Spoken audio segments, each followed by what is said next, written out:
What if I told you I work over 50 hours a week most pay periods, and after Chapter 13 bankruptcy takes its cut, I only bring home a little over $500 a week? Welcome to the Reset Project. My name's Tristan, and that's my reality. Today I'm going to show you exactly how I survive on it. Stick around to the end because I've got a free gift for early supporters of the Reset Project that just might help you too. Here's my actual pay history. On paper, it looks good, $1,000, $1,100 gross. But look closer at the take home. August 22nd, I worked a little over 50 hours, grossed $1,038. But after deductions, I only kept $534. September 5th, about the same hours, gross $1,047. And I only walked away with $540. And that's the pattern. Some weeks a little higher, some a little lower. But when I take those 6 most recent take-home payments and average it out, I'm living on about $537 a week.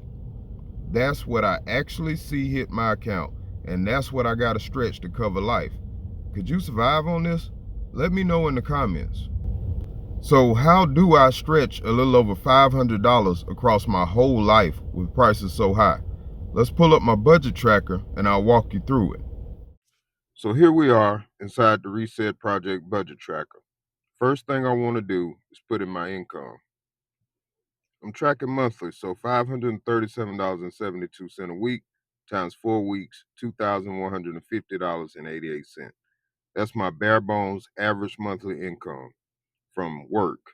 Now let's move down to expenses. First up is housing. This one stings. $278.43 a week.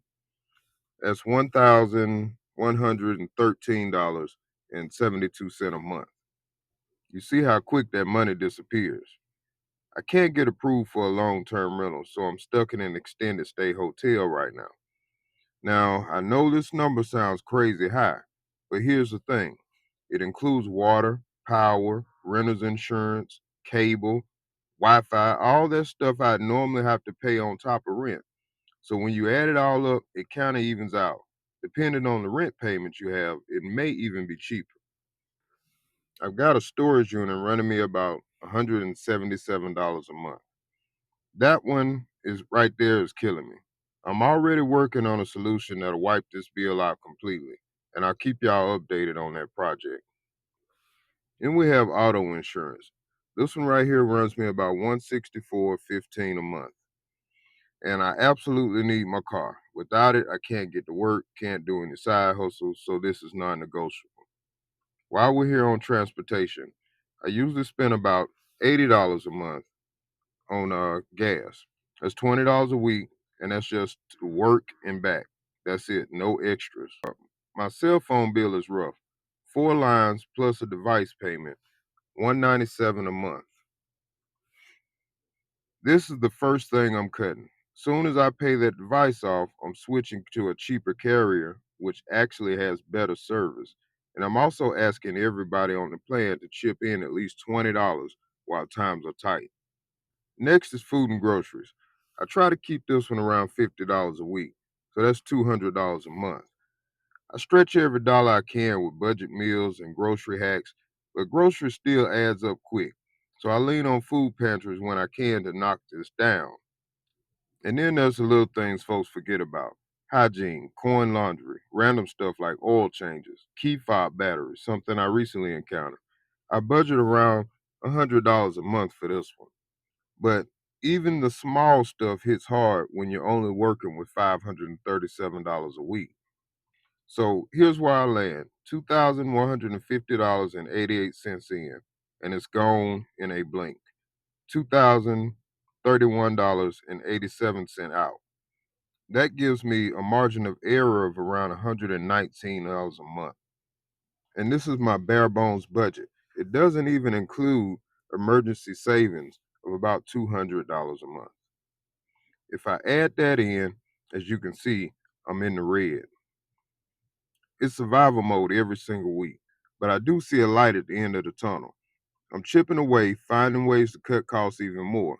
And once I make it through this, my income gets back to normal, I'm carrying these budget skills forward so I never end up here again. But this channel isn't just about showing the struggle. It's about rebuilding. And this budget tracker is one of the tools that helps me do it. I built this tracker to help me see everything plain and clear. It adds up my income and my expenses and shows me if I got anything left or if I'm in the red. And in chapter 13, I'm usually in the red.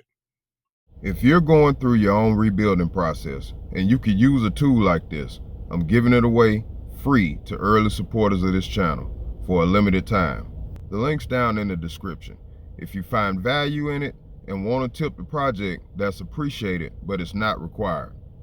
My goal's simple: document the struggle, share the tools, and reset together. So if you're living paycheck to paycheck or trying to survive a chapter 13 like me, hit that subscribe button and follow the journey. We're just getting started.